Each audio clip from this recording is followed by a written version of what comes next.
around that time, I had been rewriting the book for what was probably like the fifth time from like, or I was at the final, like I had the final like version, that was going to stay the version, but would undergo the intense edits and restructuring and stuff.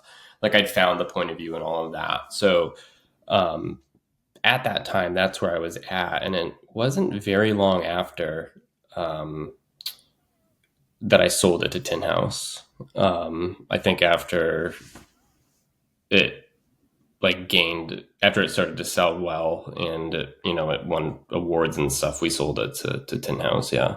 Okay. And did Tin Yeah. House publish Night of the Living Res? I'm trying to Yep. recall. They did. Yep. Okay. Yeah, And they so, published Night of Living Res, and it did really well. And I was like, so many people at indie places, will have a good sales record, and then they'll go get a bigger advance at a larger publishing house. And what the trend actually is, I've heard, is that their books, yes, they get a larger advance, but they don't actually sell as many copies as they would have if they stayed. um, well, and I got to say yeah, too, I love Tin House. yeah, I they're think amazing. the books they publish, I tend to love, and I think they have excellent taste. So, really, I mean, I guess there are some advantage, maybe some structural advantages that could possibly be conferred by being published by some big behemoth. But really, how many are there? Like, I think it's just you just want to be published well, right?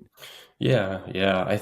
I mean, in my mind, and I give this advice to other people too. I'm like, because Night of the Living Res, I'm always open to talking about advances and things like that, and because I don't think we should hide behind it. But for Night of the Living Res, nobody would touch it at any of the bigger places, and Tin House jumped on it pretty much immediately, and I got a $3,000 advance, very, very, very small advance, um, and so it was super tiny. But like one of the things a lot of writers don't know is that in some cases, especially with like if you have an offer from Tin House for 3K, it's probably better to go with Tin House than it is to go with like an imprint of Penguin for like 60,000 or like 45, unless you really like need that money immediately. Just because $60,000 advance from an imprint of Penguin is nothing to them. They can lose. They could just be like, oh well, we're not going to do anything with your book anymore. Like you do the publicity, you do the tour stuff. We're not paying for you to go out here and do that or do this, because they recuperate all those losses with their big books that bring in the money. That's how they stay alive. But Tin House, right? Like they can't afford for a book to lose, so they're going to invest, right? They're risking, but they're going to invest and they're going to work really hard.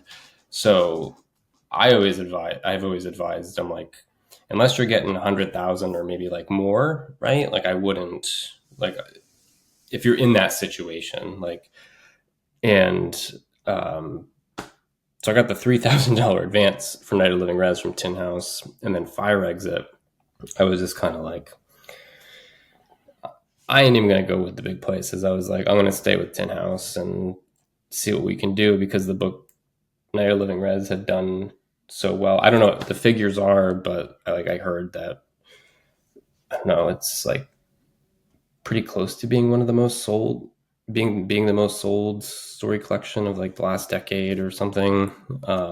Really? At least that's what I read it somewhere that somebody had written. And How many copies have sold? Do you know? oh, I don't have an exact number. It's somewhere between, this is conservative, but like between 60 and 80 something thousand, maybe, which That's is, outstanding. yeah, especially given that story collections very rarely sell more than like what 5,000 copies in their lifetime. 500 copies. I mean, Yeah, yeah, yeah, that's extraordinary. yeah. So it was crazy, and but yeah, Tin House.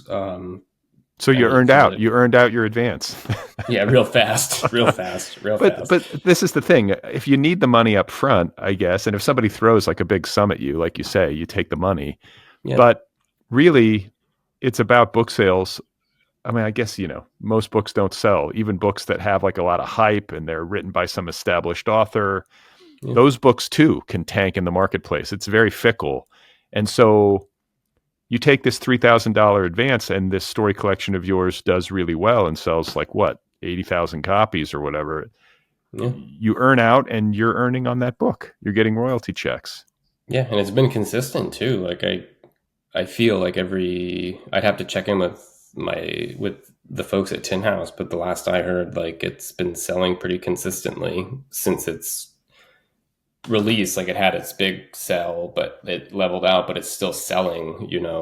My royalty checks have been that I only get them twice a year, so I don't know what they'll be like in 5 to 10 years, but they've been in the same area, in general area. So it's selling, as That's awesome. longevity is there. Yeah.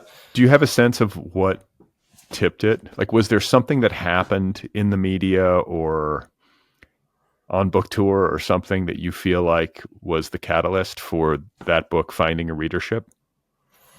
I don't know. I feel like I'll say part of it, maybe it was luck, and timing, maybe, right? Like I think the year my book came out, there was sort of just this huge, I feel like, in like production of interconnected story collections, at least not just when my book came out, but within those like few years. Like we had like Jonathan Escoffrey's collection. That's an excellent Um, book. oh, I love that book so much. And a couple years earlier, I think there was uh, Kelly Joe Ford, yeah, Kelly Joe Ford's Crooked Hallelujah, which I think had come out as well. I'm using the good old Google, but there were like a bunch that had come out at that time that I think people were like, In the mood for short stories or linked short stories. yeah. I think they kind of like wanted, some different things. And also just short stories in general too, like Ling Ma's Bliss Montage, which just swept the story prize, right? Beat me at the story prize, and won the National Book Critics Circle Award for fiction, like for story. Like I was just crazy, and so I don't know. It was like the short story itself and the interconnected short story. I think people were maybe craving something a little different. I mean, we had just all come out of like, not come out of, but like COVID, right? Where I feel everybody was, wanted snippets of things at a time, right? Whereas prior, I think we had a little bit more patience with stuff. I don't know. That's just my thinking. Like me, I can't like, if I'm watching a Netflix show, like I'll skip ahead if I feel like the pace, like I'm like I can't wait, And short stories have that more immediacy to them, I think. But so there was that. I also think Tommy Orange helped in a big way before the book had come out, because I mean he had given for Night of the Living Res, he had written this huge. I don't know if you ever saw this, but this was the galley that they had sent to booksellers and stuff, or like news outlets. Tommy wrote like a whole essay about my book, right? But like the only thing that ultimately appears on it is a tiny line that's like,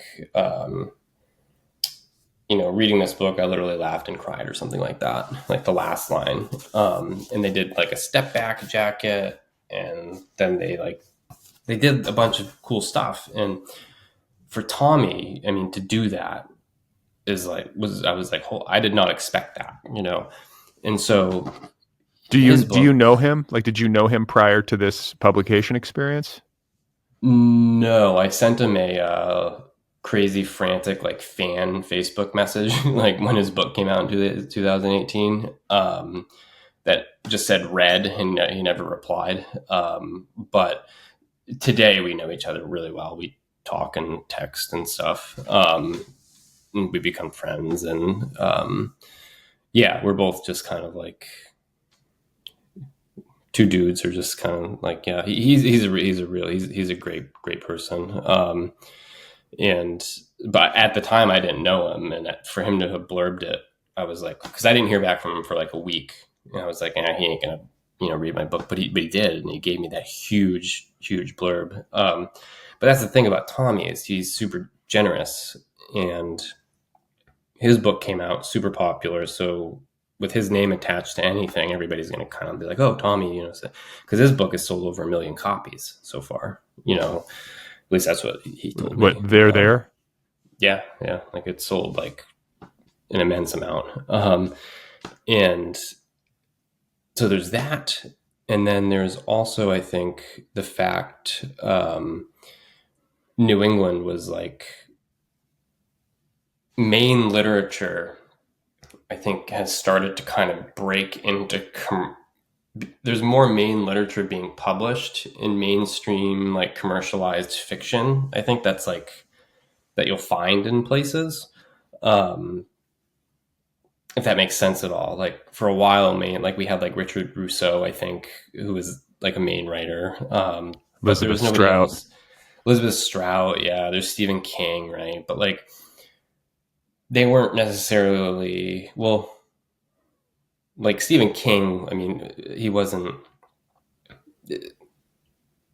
I suppose what I'm saying is like I found that on tour with this book that so many people in Maine really connected with it, and I'm talking about like the Mainers who are from like the county, who are like from like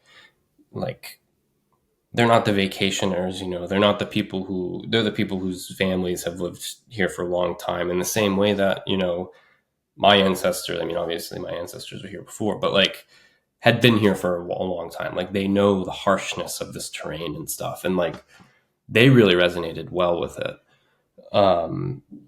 So that, with, I think, the support of the New England Independent Bookseller Association, was a kind of like a big thing, because I had like a keynote with Isaac Fitzgerald at their big spring forum or whatever, and it went really well. Like Isaac's personality is so good, and his energy is so good, and when I'm talking with people, I'm always trying to find a way to make something funny, and we clicked really well. And like immediately after, every bookseller lined up with their galleys to like sign it. And I guess Beth Inez, I believe her name is, just who like runs or does something, I can't remember her position, was like, yeah, nobody has ever lined up to have their book signed after one of these things before. So just really strong support from local indie, bookstores. And yeah, that, and I think the fact that I committed to like a 40-page itinerary of like either going places or like doing even Zoom things with like book groups of like 5 people, I don't know, like I just like, I rode the roller coaster 300,000 times or something, and just all these different contributing factors. I don't know if there was one specific thing. I think it was just all of it all at once. Sure. That kind of contributed. I think it's an interesting point that you make, or a question that I guess I would raise regarding regionality. And I know that's kind of a tricky word when it comes to books and fiction, because writers, I don't think you're writing to a general audience, right? I mean, anybody from anywhere could pick up Night of the Living Rez and could vibe with it. You don't have to be from Maine. I mean, I'm not from Maine, and I enjoyed it. So, that aside, I do think that when you are writing deeply into place, and you are putting on the page a place that maybe isn't often represented in literature, or not as much as, say, Brooklyn, which is maybe the most represented place in all of American letters, that readers are hungry for it. There's an appetite for it. I think of my friend J. Ryan Stradle, who publishes books that are set in the Midwest, like the upper Midwest, Minnesota, small town, like lake country, that kind of stuff. And he goes out, I mean, he tours all over the country, but I know he tours regionally, in small towns in Iowa, Wisconsin, Minnesota, North Dakota, and people are packing the Elks Lodge to Yeah. see him read. Do you know what I'm saying? Like, Yeah. people are so excited to see their kind of place and their kind of lives represented in literature, and they're ready to support it. So I don't know, maybe that's like just like a broad message to people listening who might be writers and who might have an inkling to tell a story that's set someplace that they might think, well, is this going to be interesting to people? And I guess from your perspective, the answer is yes, right? Yeah.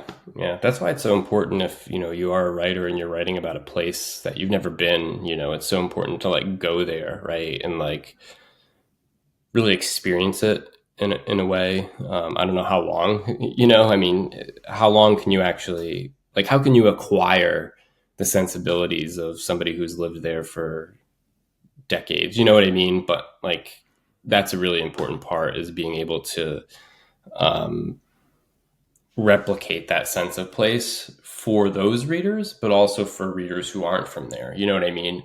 But then, even in that instance, it's what also helps is just, emotion, right? Character emotion, which is besides place, right? Is like, for me, anyways, like at the heart of a story. I may have said this to you before when we last spoke, but like if you take everything out, and like this is how I work, is I work with emotion first, because like despite boundaries, the visible and invisible, despite terrain, right? I mean, despite galaxies, whatever, I don't know, maybe, but like if you strip all of that stuff away, the one thing that remains, the one unity we all share, is the fact that we have feeling, right? Like we can feel stuff inside. We know what joy is. We know what sadness is, anger is, happiness is. The only difference is the degree to which we have experienced it, right? I think of that Jane Austen quote from her novel Persuasion or something. It's like, one does not love a place the less for having suffered in it, unless it's been all suffering, nothing but suffering, or something like that. And so it's always weird to like quantify like pain and suffering, but like it's true, you know what I mean? And despite, the terrible things that people endure in their places, they still love them. You know what I mean? Unless it's been like absolute pure madness. You know what I mean? Like just, I won't give examples just to avoid, any type of controversy. Maybe I need some controversy in my life. I don't know, but Can help sell books. I mean, yeah, yeah. But that's where I usually start. But like, yeah, for place based, like in Maine, anywhere I went for a reading, everybody showed up. Every seat was full. I mean, because they were there, because they were interested in the book and the characters, but they were also, everybody that would come up and talk to me was like, I couldn't help but see, Maine here. And it's true, like the idea of suffrage is suffrage. Everybody suffers in some way. The only difference is who's causing the suffering, right? And how much suffering has happened. But when it comes to place, we all know what it's like to live there and to suffer there, right? There's a distinction, yet there isn't. And so that's why I think it was really, really appealing to Mainers. And that's why I think it's really, really important for writers to like think about place and to really understand how valuable it is. Not as a means to sell books, but as a means to form a sense of community around a book, really. Sure. Right. Well, and I think leaning into the place that you feel most deeply is often, I mean, there's no hard, fast rules, but if you're a Mainer lifelong and you know what it's like to live on the Penobscot reservation, that terrain and those people just like with great intimacy, it seems logical to write about it versus like saying, what, I'm really going to focus on Seattle, like that. I don't know if that's going to be as resonant or if you're going to be able to write that as well definitely is a bigger challenge. But I think that leaning into the place that you feel most deeply is usually the way to go, right? Yeah. Yeah, definitely. And I mean, yeah, I don't, I mean, I also spent, my summers growing up with my dad in Connecticut. That's where I was born. And my mom, I think I was 6 when I left Connecticut and moved up to the island or the reservation in Maine. But I'd spend the summers with my dad. So, like, I'll write about being in the city. But for some reason, that tends to be much more nonfiction work that I do when I write about city stuff. I don't know why. I think just because I'm more enamored with woods and forests and just I don't know how I just love it. I love it a lot. But then again, the city itself too, and to go back to Tommy Orange, he's like the city's no different than I don't know if he says it in this way, but he's essentially like everything in the city has been built from the stuff that's from those forested wooded. You know what I mean? So it's like it's the same, but it's a dichotomy in a way. Well, I think too, like you're either a person who finds romance in the city, or you're a person who finds more romance in the natural world. I'm definitely the latter. Sounds like you are. Yeah, I guess you could look at, you know, New York or Los Angeles. I have some ability to do that, but I'm much more inspired. I think there's much more room for like imaginative movement in yeah. I think it's a the fact forest. because you can't really see that far. You know what I mean? And you could say the same with the city, but with the cities, there's like people are real good about describing. Like how it's like you can open up a phone and it'll tell you where to go. You know what I mean? Whereas like if you look at a patch of forested area in Maine, there's not going to tell you the paths and oh, watch out for this stump or something. Like at night, there's less monitoring and like invasion. Which I loved. Because growing up, we'd be out around a fire drinking and smoking cigarettes and stuff. You know what I mean? So it was like it was a place to escape, and I hear people say that too about the city though. Like, I went to the city to escape, to get lost in the sea of people, right? And they're both, I think, the same thing. It's just in different, circumstances and contexts, and maybe even subjectively, like what you prefer, Yeah. So Yeah. I can get behind that. Like I like the anonymity of the city in some ways. I think there could be ways in which like a small community in a rural environment could become suffocating for me. If everybody knows you and everybody's like up in your business, like I can imagine that. But oh yeah, yeah. Yeah, so yeah. I mean, like growing up on the reservation, for example, it's like people knew you.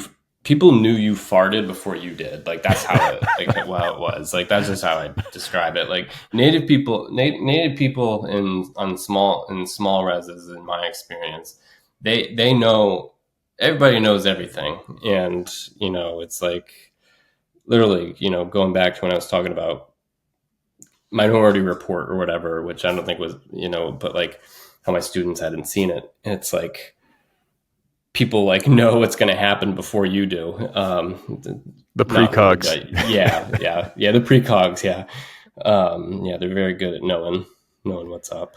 And I got to say too, in both of your books, the beauty and the harshness of Maine really shines through.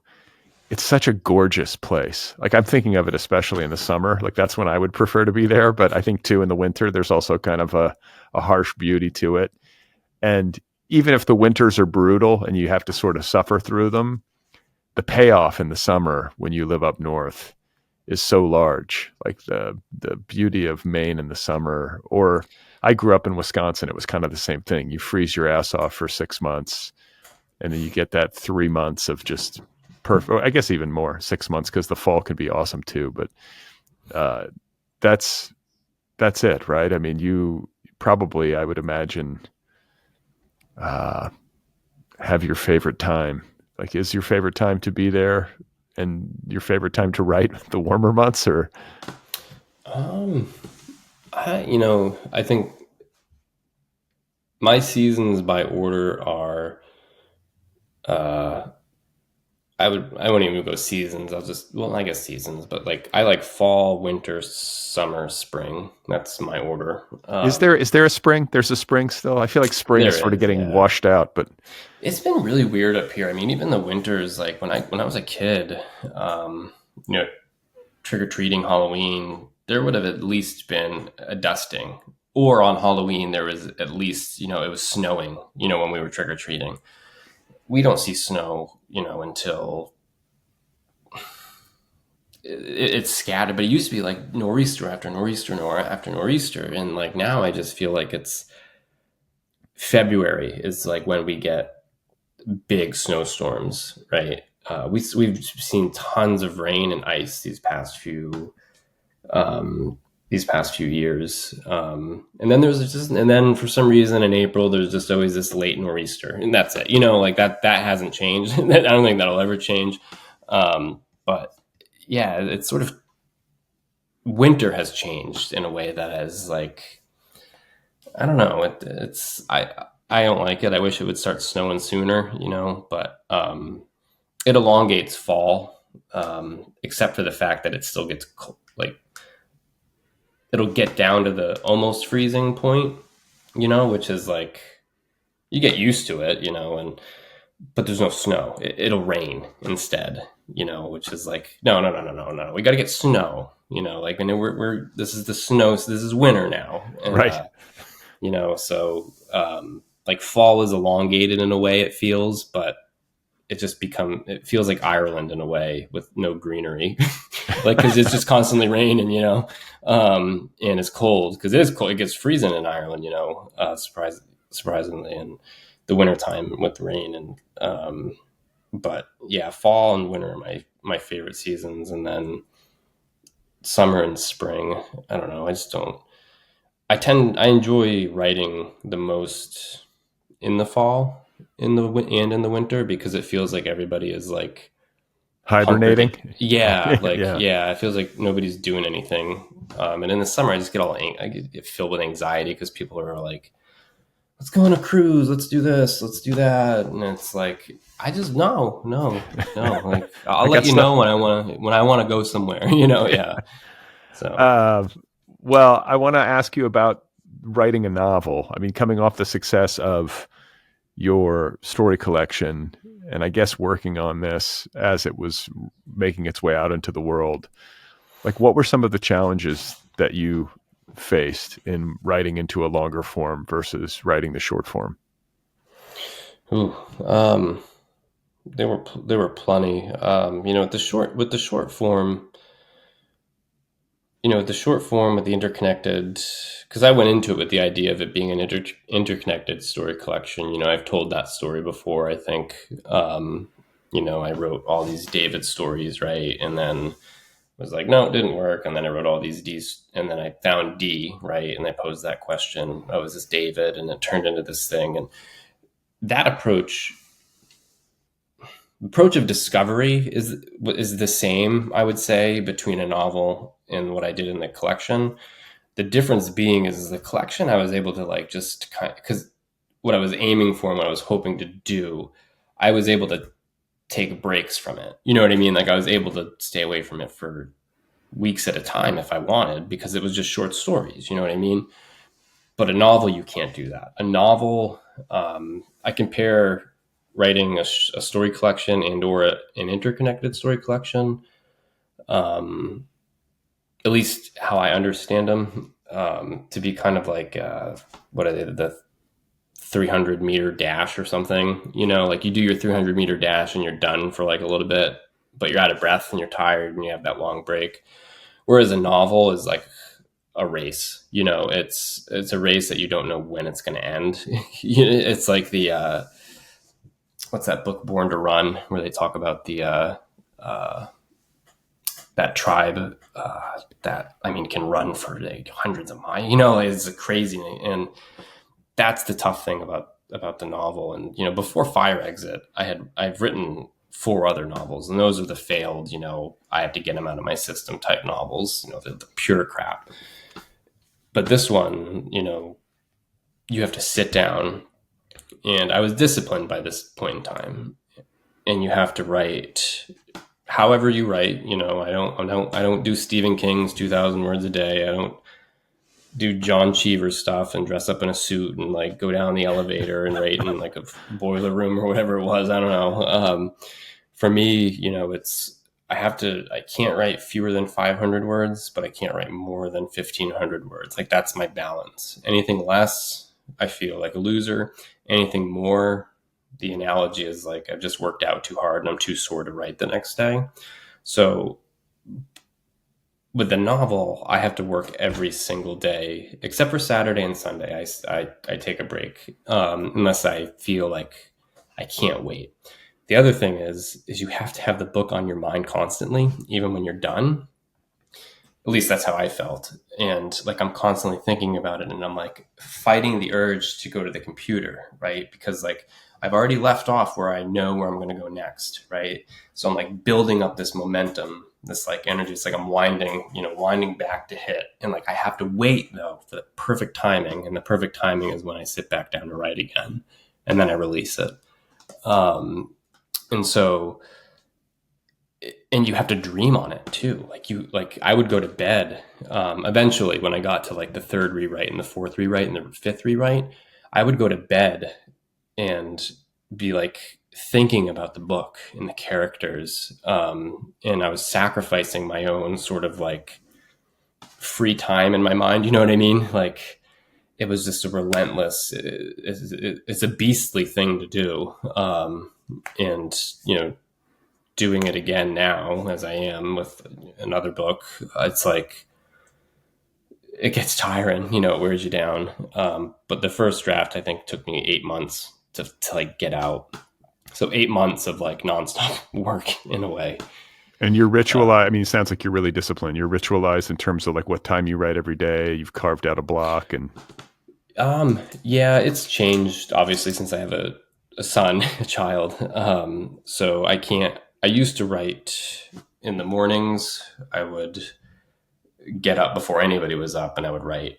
And then it turned into me bringing my wife to work and then getting back about 7:38. And then I would start writing, and then I'd go to work. I was an adjunct, so I would bounce around places. And so it was usually in the morning, and now I can really write at any hour. It doesn't matter. I've just come to terms with that, that I have to. But yeah, so now most of my writing is going to be done between like 10 and 4, I think, during the day. So yeah, that's a good window. Yeah. And you really, I mean, you talk about being able to write like 500 to 1,500 words in a shot. And that if you do less than 500, you feel bad about yourself. And if you do more than 1,500, you're sort of like overcooked. Mm-hmm. I think the same thing can apply to time. Like I feel like 4 hours, like a concentrated 4-hour stretch, continuous stretch, that's about it. I find like, I know these people, there's some people I guess who can sit there for 10 hours. Yeah. But I think 4 hours, that's about it. That's about it. Anything more than that, and I'm not sure if I'm getting good work done. Yeah, at times I'll be able to just bust out, the perfect 1,300 words for the day, in an hour. You know what I mean? Because like I know what I was supposed to do. But other times, I'll have spent 8 or 9 or the entire day at every opportunity I had to just try to hit 500, and that could be a total of 8 hours, that I had spent trying to do it. Maybe I spent 6 at the desk, and then the rest of the day was like in between, like cleaning up, after dinner, and like, be on the couch and, that sort of stuff. And, but yeah, that happens once in a while, and those days are rough days. The rough days to follow up with the next day too, because you're like kind of psych yourself out. At least I do. I'm like, shit, I better not have another one of those days. Well, yeah. Or like, I hate the days where you work and you get like 1,200 words, and then the next day you show up and you reread them and you realize that they have to be flushed. Like you just like, ugh, I just wasted. Yeah. But that's part of it. That's just part of how it goes. Yeah.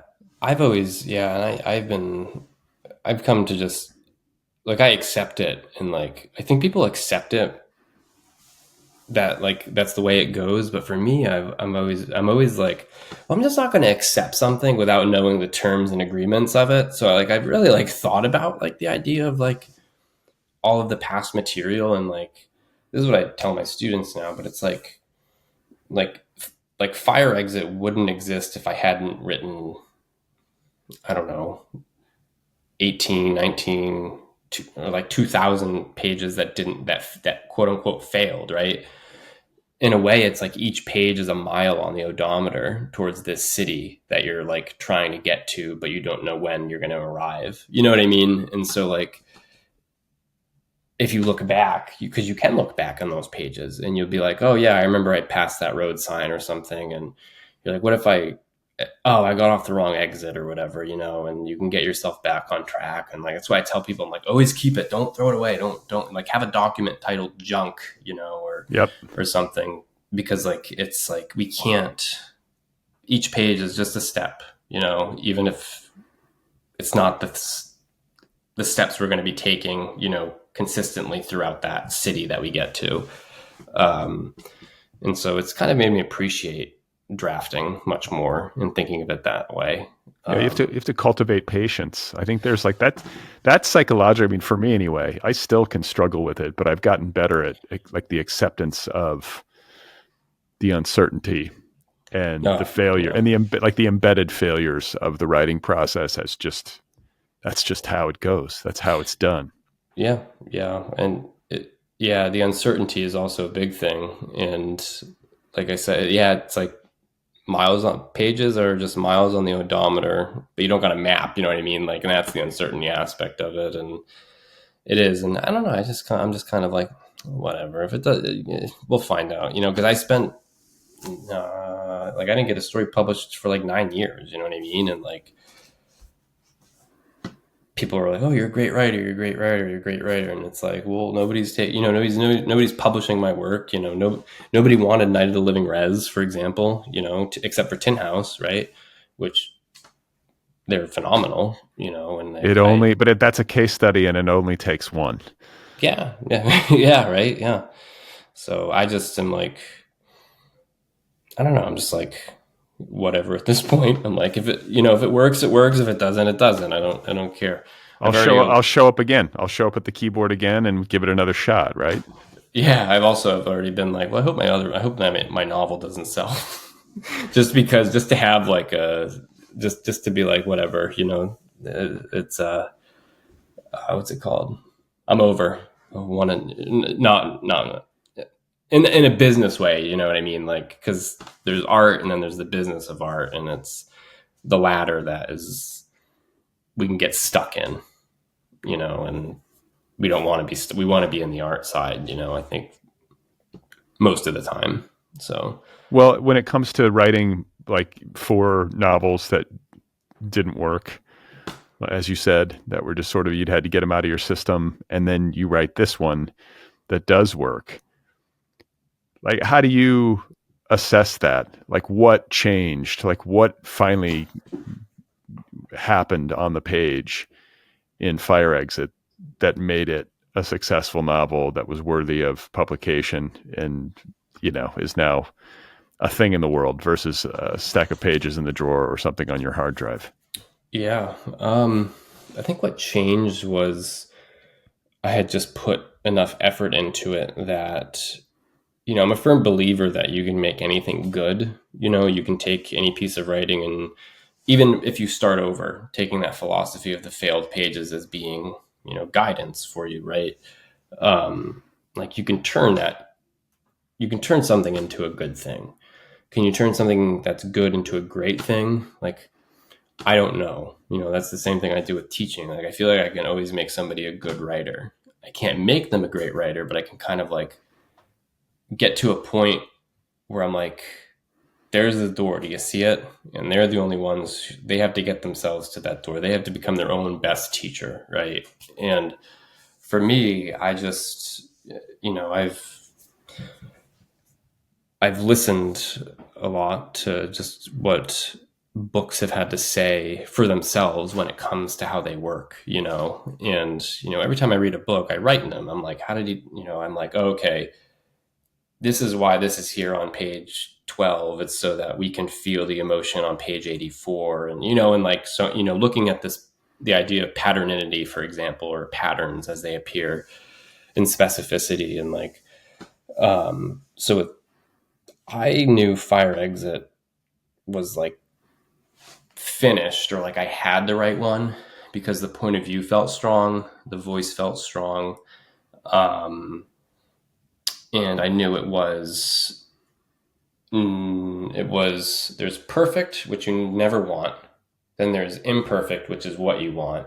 And then there's like something before imperfect. And I knew that's right, like where it was. Like it was like it could cross into that imperfect territory. And the characters felt strong. The plot was strong because the characters were dictating it, right? They were acting or not acting, which was causing effect, right, and consequences that needed reconciling. And yeah, I don't know. I was like, yeah, I think this is ready, and because I couldn't see anymore. It was like, it wasn't that I hit a dead end, not to beat this friggin' metaphor into the ground, but it's not that I hit a dead end, but it was like, I felt I'd hit the city, and now it was time to explore and figure things out. And that's what I did, as I started really revising that text itself instead of restarting, and bringing back to life some of the stuff that I'd thrown out, right? Because like you throw out like, the first draft I wrote was third person omniscient. Okay. Like it's terrible to write a literary novel. I feel like in third person omniscient, I don't know, but doing that gave me access to everybody's minds, and I was able to figure out everybody's like, histories and all of that stuff. So like, instead of juggling 30 balls with the first draft, I was at a point where I was juggling 2, and so it was much easier for me to like throw a ball in if I had to, right, and get rid of one. And I just knew I was there because there was I was in that city that I had felt I'd arrived. Well, so much of it is intuitive, right? I mean, you've been at this for a lot of years, and you've written 4 other manuscripts to completion, and you've published a short story collection. At a certain point, you get a feel for the work, and you knew. Yeah, and I feel, and it was also, I don't know, I visualize stories, if that makes any sense at all. Do you diagram them and stuff, like when you like noodling on paper as you're trying to sort it out? No, I won't diagram. I've never teaching. One time when I was teaching, I was like, I talked about the shapes of stories, and like the idea of it. And I remember one time I was in a workshop with Rick Bass at Stonecoast, and he was like drawing like a diagram of the shape of the story, and everybody was like, had their eyes crossed, and they didn't like know what was going on, like what he was talking about. But like my mind I saw it, and like it was interesting. Immediately I was like, I looked at it and I was like, well, that's the problem right there. I was like, you have this dip, like you can't have that dip there or whatever. And he was like, and because we were talking about another writer's piece, and I was like, that's the problem right there. That's what I'm talking about. And so I've been talking about, and like, I don't know, I've just been able to see them visually. But I like to see them. I like timelines. I don't know. I like timelines with novels to help keep track of things. I don't know if I have it here or if I ever had shown it to you. I had like 4 pieces of paper I taped together, and it had a huge timeline of like events. Like, here's the main narrative, and here's when this happened with Fire Exit. Oh, I never would have shown you for the collection because I didn't have one. But for Fire Exit, I had a map with a huge timeline that had like separate little timelines, so I was able to just look and be like, oh, that's when this happened, and it helped me structure the book and give it that lifelike yet not lifelike feeling of an experience, right? Well, there's a lot of lives in, that you're Yeah, portraying, and that, like, it's a big responsibility, right? yeah, like creatively to try to render these characters in 3 dimensions and with like emotional authenticity and all the rest. And for people listening, this is the story of, I'm gonna fuck up the pronunciation of his last name, Charles Lamosway. Lamazway, yeah, Lamazway. He is yeah. the protagonist of your book, and he is the son of a white mother. He has a native stepfather. He grew up on the Penobscot reservation, but had to leave at 18 because he did not have Penobscot blood. And so he has been living across the river. He has fathered a child out of wedlock, but his paternity is not known to his daughter because the mother wants the daughter to be raised on the reservation and to be like grandfathered in or whatever. Is that the right word? You know what I'm saying? Like To be a member, yeah, to actually be a citizen of the tribe, because the woman Mary, so that's the woman who Charles grows up with and is friends with, and has ultimately they have a child together out of wedlock, and she was only 25% Penobscot, and so if she'd had a child with somebody who was not native, then that would make the child a descendant, which doesn't make them a citizen. They can. I just published a piece, or there's a piece in Esquire that I wrote about. It's called "I'll Show You My Indian If You Show Me Yours," and it talks about blood quantum what is and blood? We talked explains. about this last time, but for people listening, blood quantum is. Yeah, so blood quantum. So for federally recognized tribes in the United States, I'm speaking generally here because it can get really complex. I think thinking about like when and where and how it started, but um, in the late 1920s, early 1930s, there was the Indian Reorganization Act, which was passed by the United States, and it gave to tribes, it was like build constitutions, like model yourselves after us. And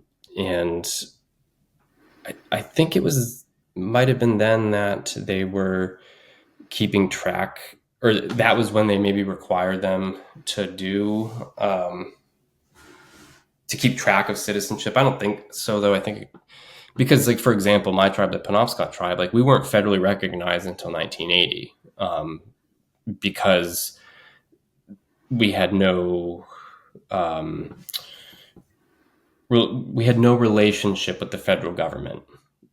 Is what is the thing. Like, to be federally recognized means to, like, you have had a relationship or an interaction with the federal government, which we did, but we didn't, because we were under the control of the Massachusetts Bay Colony for up until 1820, when the Missouri Compromise went into place and Maine became a state. And so, to balance out the slave and whatever stuff, and Maine took over the Massachusetts Bay Colonies, like, through treaties, the responsibility to oversee us, the tribes in Maine, so Penobscot, Passamaquoddy, Micmac, and Maliseet. And while they were doing that, while the Massachusetts Bay Colony had still had us, and then when they gave us, or didn't, well, yeah, gave us to Maine, um, in 1790, Congress had passed the Non-Intercourse Act, which meant that, yeah, I know, right? Yeah. Everybody always laughs at that. And yeah, Right. Yeah. Non-Intercourse and I feel Trade like we might be headed for a new non-intercourse act if the Supreme Yeah, right. Court Yeah. has its way. Yeah. Yeah. Um, which meant that, which meant that you couldn't make sales between tribes. Sales had to go through Congress only, or the federal government had to make the deals. Like there's no more treaty making. Treaty making was done with. It was over with. But Maine and Massachusetts after 1790 continued to make deals. And even though at the time it was a flex of power, right? That the Massachusetts Bay Colony was like, yeah, we're not strong like you, but we're still independent. You know what I mean? Like there was a power thing. So of course they would make treaties. Of course they would oppose this entity, the United States, right? And in so doing, right, it wasn't until the 1970s that someone, I can't remember who, I have to look it up, just randomly found these old treaties. I think in like their basement or like attic or something, and like they're a native, and they brought them to I don't know, the somewhere on the res. I think it was a Passamaquoddy person who found it, and they were like, "What are these?" And then she's like, oh, "I don't know. I found them in my closet or whatnot." And lo and behold, they were all the treaties that violated the Non-Intercourse Act, which made all of the treaties for land void, which meant that basically like 2/3 of the state of Maine was not technically part of the United States legally. Like it was owned by the tribes, like because it had to revert legally, right? And so that's how we ended up becoming federally recognized in 1980. And so by that point in time, but we had since the 1800s been keeping track of who was native, and we did it. I think we used blood quantum. We used blood quantum. Or no, we What's the percentage that you have to be considered Penobscot? today it's 25%. You have to have at least a quarter Penobscot blood. Before 1980, all the way down, we used the 2 drops removed, I think. So if say I was 100%, if I married a non-native and had a baby, they would be native, but if they did the same thing, their child wouldn't. So it was like a 2-person removed thing. This one though, if you're 100%, I think it's like the same. Yeah, 100%, and then you marry a non-native, that's 50%. You marry 50%. Am I doing that right? All right. Me and you, we have a baby. You're non-native, I'm native, I'm 100. Our baby is 50%. That 50% baby goes and marries, and then they have a quarter blood. Okay, so it has elongated, the stretched out, for us anyways. So now it's 3 removed instead of 2. Then when you're off the census. But we use blood quantum since 18 something. I don't know why. I don't know where, but it was originally founded in the colony of Virginia, which John Smith, the Pocahontas John Smith, which he founded. But they used it to maintain slavery and put boundaries around the rights of slaves, and but they also simultaneously used it as a means to dilute the indigenous population's nativeness to take their land. Essentially, it's like, oh, you're no longer native, now we can take your land, right? How it's spread, I don't really know, but today it's I think your original question was about blood quantum what it is, right? So it's just every tribe, every federally recognized tribe, and there's 574 federally recognized tribes. Each one is, I believe, has the inherent sovereignty to basically to choose how they determine membership. I use the term membership because that's just the language the federal government uses. It's just citizenship to me, to be a citizen, right? Um, Nobody else does that. Like you're not like, oh, I'm 57% French, I can like claim, French citizenship, right? Like, I mean, for Christ's sakes, who was it who had like a baby up in like, where is it, the US somewhere? They're from like another country, and like the US like granted that space part of their country for a little bit, or some. Do you know what I'm talking about? No, no.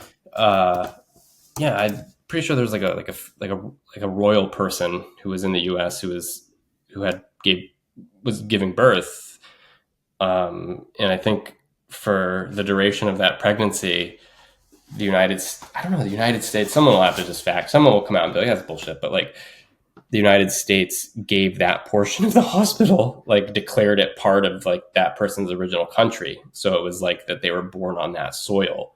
You know what I mean? That's VIP treatment. Yeah, right. Yeah, yeah.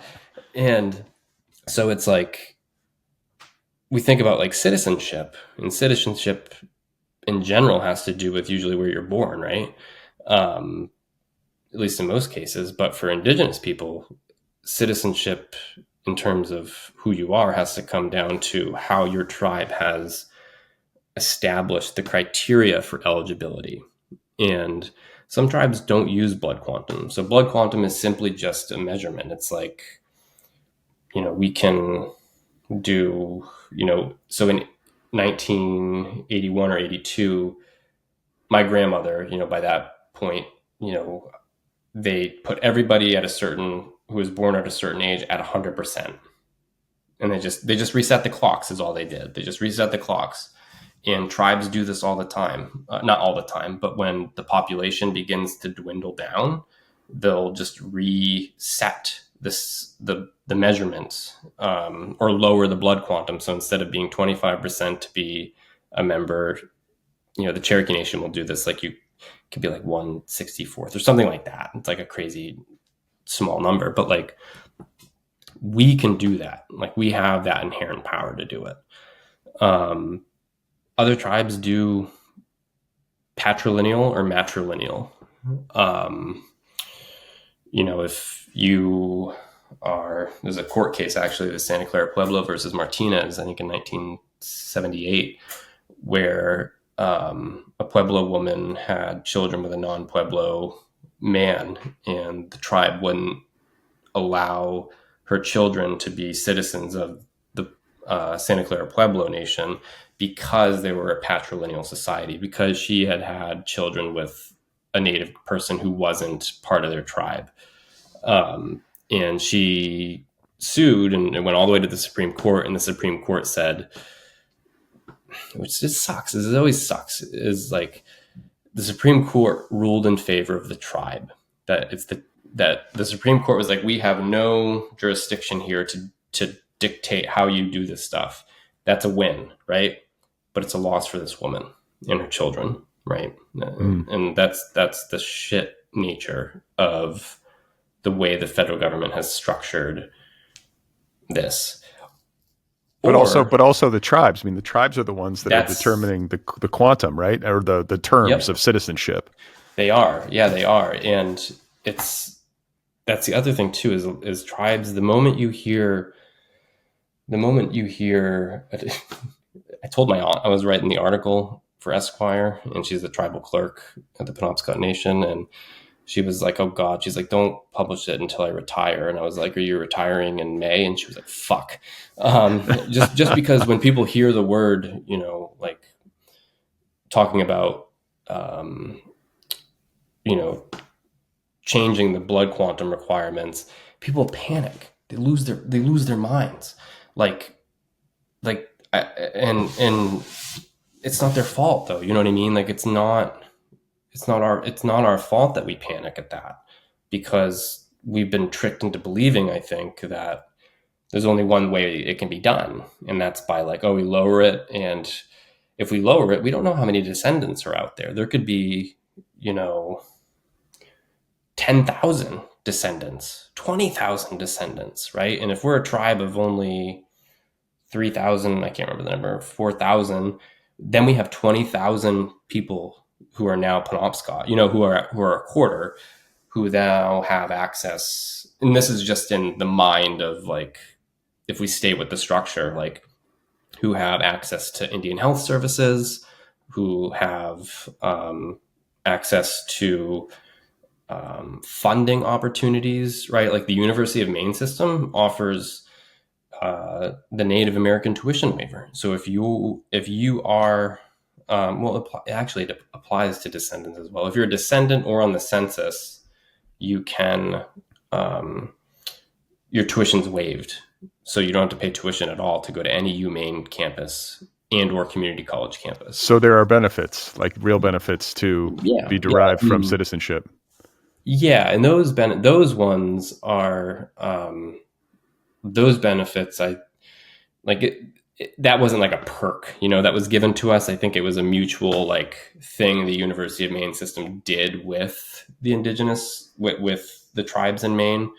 But a lot of people think that there's special treatment given to natives, and it's not. It's not like we get free money. We get money from the federal government because they're the ones who, through court rulings, established what is referred to as the federal trust responsibility, that the federal government has acknowledged that they are to look after what they consider to be domestic dependent nations. And so, of course, they have to give us funding for IHS, Indian Health Services. They have to give us funding for education and stuff. But at the same time, we're also making money. Like we have investments and stuff. So this is another thing, is like we get every year like a $600, $700 check per capita. And for most tribes do this if they have the money. And so people are like, could be freaking out about that. They're like, what happens if all these people come? They're like, I'm not going to get my money, and it doesn't have to be that way. Like we can structure it however we want. We can be like, okay, we're going to lower it, but the people who are coming in now, they receive this, but they don't receive all of this stuff, right? But then that could even interestingly raise questions of like exclusion and it include. You know what I mean? Like it'd be curious to see what would happen if someone went off the road, right, and built a structure, and then had somebody sue, within it, right? Well, I mean, what you're talking about, I think, broadly speaking, is identity, issues of identity, Yeah. and this theme is at the heart of your novel, and it's an interesting choice to be writing about, like setting your story largely on the Penobscot Reservation or just across the river from it, with a protagonist who, and forgive me if I'm missing details, but he's got a white mother, a native stepfather, but his biological father is also white, right? That's why he can't live.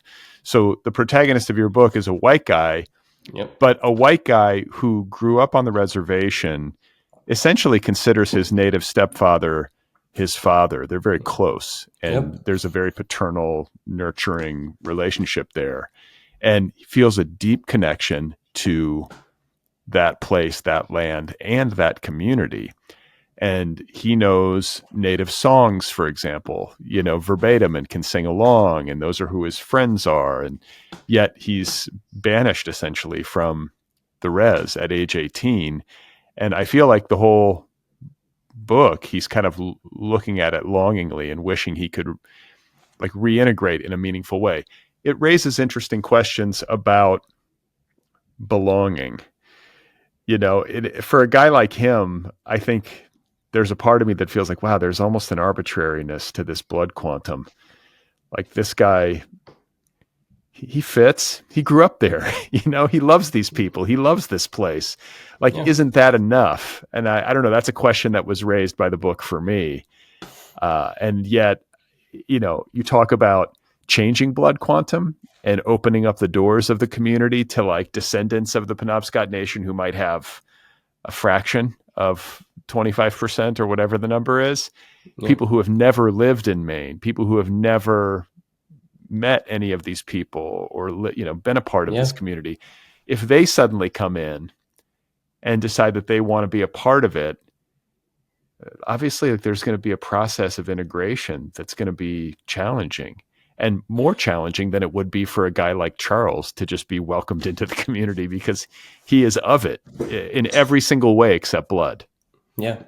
Yeah. And I mean, it's kind of like what you just said. I mean, kind of happened a little bit in like when we became a federally recognized tribe, because like when people started to hear that like Penobscot people, so like my gram and my mom and my aunts, like they lived in, um, I didn't know why until I read this the other day, but in Bridgeport, said I was born in Bridgeport, Connecticut. For some reason, there's just like a lot of Bridgeport, a lot of Penobscot people who just live in Bridgeport. I don't know why. I didn't know why for the longest time, but I guess it was because at a certain time, for some reason, that Bridgeport had a lot of job opportunities, and for some reason, I don't know, a lot of us ended up going down there. And but in 1980, when um, there was talk of, oh shit, federal recognition is actually going to happen, the tribe's going to get money, because we got like $81.5 million, as compensation, and um, a lot of people came back to the reservation. And I don't know exact numbers of what it was, but a large influx returned. So like that happened, but it's like, you know interestingly enough, like Fire Exit, like you've read it, so it doesn't really like answer questions about identity or anything like that. Instead, it raises them, and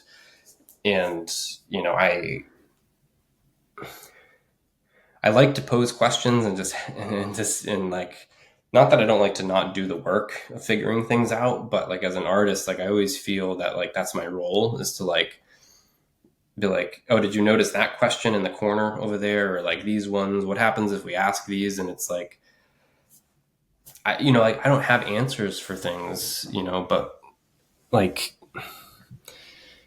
it's like we are presently as Indigenous people trying to reclaim what was lost, right? We're trying to revitalize language. We're trying to implement programs for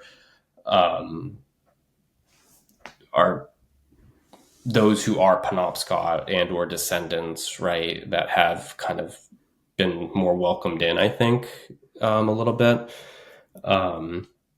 and trying to build something. And I think that's maybe a talking point that needs to start first. It's like, okay, what do we have to like have in place before, like, what are people returning for? Because in the 80s, everybody was returning because of money, right? Because there was money there. But now the question is, it's like, okay, well, if we open the doors, like what would these people be returning for? Right? What is it?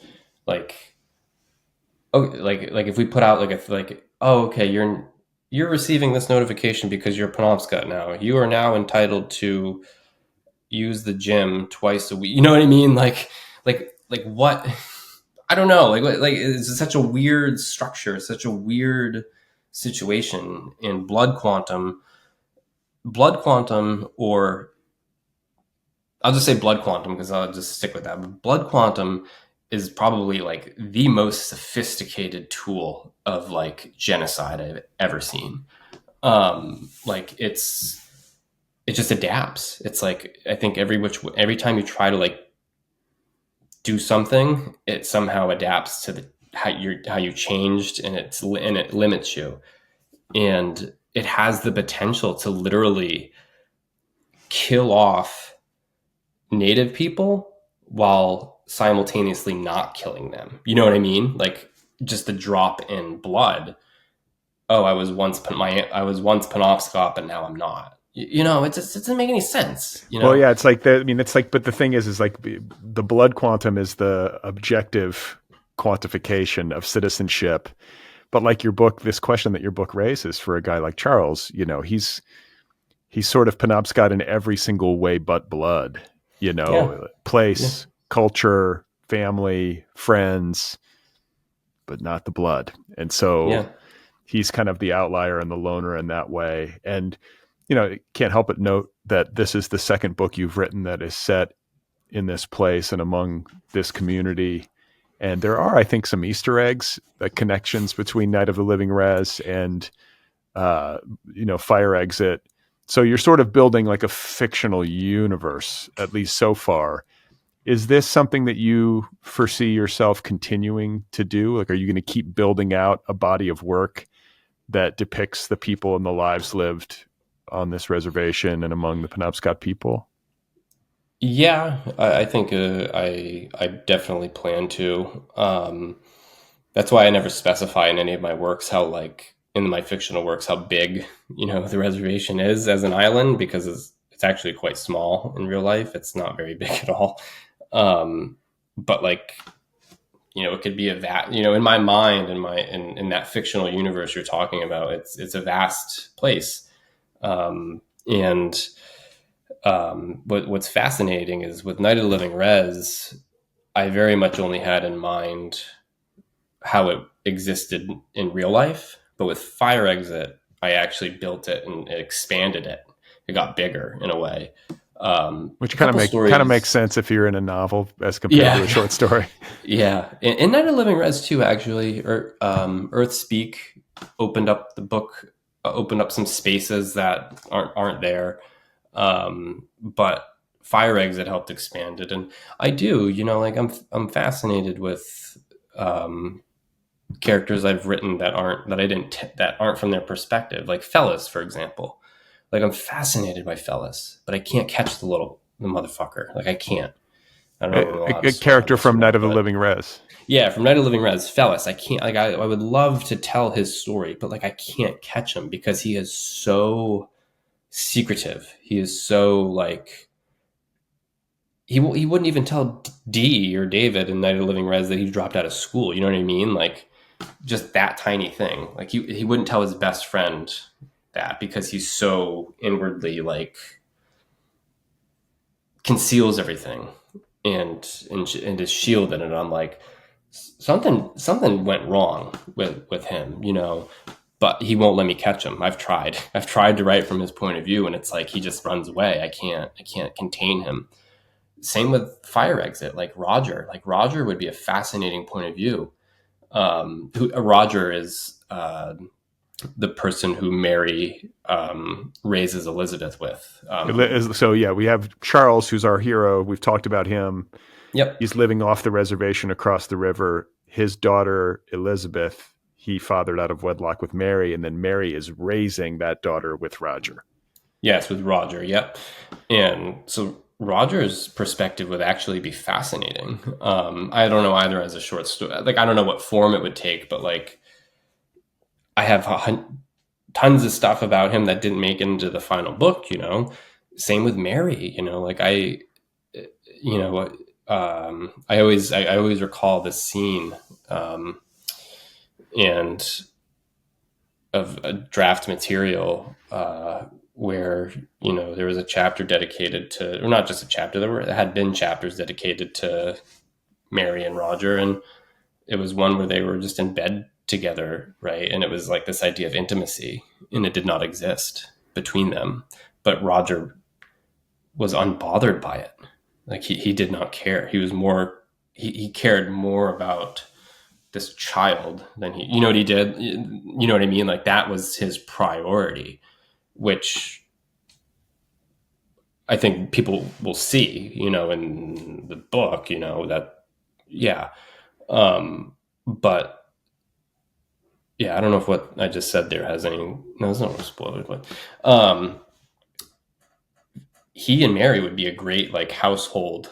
Like, like, I've thought about this. I'm like, what if I told the story, the same version of this story, but from the other side of the reservation, for example, right? Like looking at this white guy across the river watching the house constantly, Just you smoking. know, yeah, and having Bobby sometimes showing up and I don't know, all that stuff. But like I'm fascinating in having these characters time periods and their lives crisscross, right? And well, it's just an idea. Who knows if it'll happen, but it could be pretty cool, I think. Well, it's fertile. I Yeah. mean, like, not to put too fine a point on it, but it's fertile terrain, like Yeah. imaginatively speaking. And I think it's cool to have a place that is so rich in your mind, and to have this cast of characters that's so vivid for you, and that affords you all of these creative possibilities. Like, just because I think there's an anxiety that can sometimes exist for writers, especially upon publication or upon completion of a project, thinking about what comes next and not knowing. But it sounds like you have at least like one foot in that world at all times. Like, you haven't mined it for all that it's worth, right? There's a lot more to explore. Yeah, stories is, I mean, it's like, I mean, it's kind of how the book, I mean, the book says it, I mean, Charles says something like, like you can't really know yourself if you don't know all of your stories. And so it's like, what is all? Is it infinite? Is it, does it end at some point? And so like I've always, if there's anything I've ever believed in, like it's story, like the nature of story. Like I've Why? I don't know. It's the only thing I can actually like logically see as existing. As a thing outside. Well, it's hard because then we have to question what is life, but like where do we define life? Yeah. But like for example, like when I don't think if you wiped all of like humanity off of the earth, but you still had like let's just say like just we're observing. There's no humans on Earth. Is story still happening? Yeah, right. Think about it. Like if there's animals, there's birds prepping for winter, right? Or they're flying, or they're laying eggs. They're doing stuff, and then there's maybe a storm that happens, and it hits the very thing where they were building their house, and it there's conflict. There's resolution, but who knows? The dad bird might die, or and there's tragedy. It's all tiny, tiny, tiny, quiet stories, right? But it's stories nonetheless. So it exists without us. Like story doesn't need us. We need stories in order to make sense of life. Think any religion uses storytelling techniques to render what we don't know into something knowable on the page, right? So it's like story has existed. I don't know. It predates us humans. That we didn't invent it. We've invented elements that contribute to enhancing, I think, like what we want from a story. But like that's just how I see it. And when writers are experiencing like resistance, like a book isn't like working for them, like for me anyways, when that happens, that's kind of like a signal. Like when I write, I feel like I'm working in collaboration with story. Like I'm speaking in a language with story. Like it's not verbal, but I don't know how to explain it. It's like, I'm like, I want the story to do this, but I can't get it to do that. Why not? Because the story's saying, no, let's go a different direction. It's like, let me take the wheel for a second. What if we go the other way? What if we cut this idea entirely? So it's like, if you give into the story will give back, is sort of how I see it. So it's like this reciprocity between me, this human, this storyteller, engaging in a conversation with this entity that's been here longer than us, to create something for some reason that we as humans want, I guess, like that we need in order to have entertainment, to find truths, to make fun of people, like, anything that language is associating with. And so, like when I think about structure and form, I'm like, those are invented, you know what I mean? Like the novel, what was invented, the form of it was invented. It's the way it's changed. We've changed it, right? Like we can't, you pick up a novel from the 18th century and it would be like chapter 1 and there'd be no break until like page 800, right? And then, but now you pick up like a book like All the Light We Cannot See by Anthony Doerr, and the chapters are like 4 pages, 5 pages long. You know what I mean? Because of the way that our brains are with like social media and our attention spans perhaps, but like we have created a lot of things. So like when I teach writing, I'm always like trying to isolate the things that I think are inherent to the story, but then there's the things that we bring to it or have brought to it, like character, right? And desires and wants and consequences. Like I don't, that really can't be an inherent natural element of story, right? But what is conflict, right? And resolution and those nameable things, I think. But I'd have to like really like write it out more. But that's how I think of it, anyways. So feel free to join my cult. Yeah. And you said, I think you said a bit ago, you're at work on another book. So you're already working on the next thing? Yes, I have my next book is a memoir, actually. So it's nonfiction. Oh, and I mean, Yeah. is it about a particular like period of your life, or is it about the whole thing so far? It's, so it's actually, so I start with, it starts with the birth of my son. His name is Charlie. Okay. Let me just say this. All right. He is also like, he's a descendant. He's not an enrolled member of the Penobscot Nation. There is no correlation between Charles in the book and my son, Charlie. Uh-huh. Literally, I named Charles back in 2015 when this idea came to me. That was just when I named him.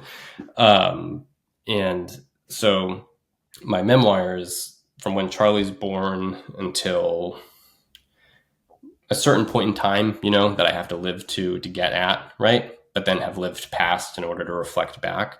But it's telling that, it's about raising a child and a lot of different things. But I'm really looking for opportunities to bring my mother and father into it, and like, look for opportunities to bring them to life on the page and introduce readers to them. Because I don't know if anyone has read my work that I've written about, my nonfiction work about my parents. Like you can read The Gambler on Narrative Magazine, which is nonfiction. It has my dad having me drive a car when I was 11 down to, which is fine. He would let me drive down to the corner store. It wasn't a busy road or anything, but one day he just decided to have me drive to the bank, and he was really high, and he got in the car, and we got to the end of the road, and I'm supposed to take a right, and he says, take a left. And I like started sweating because I'd never gone left before.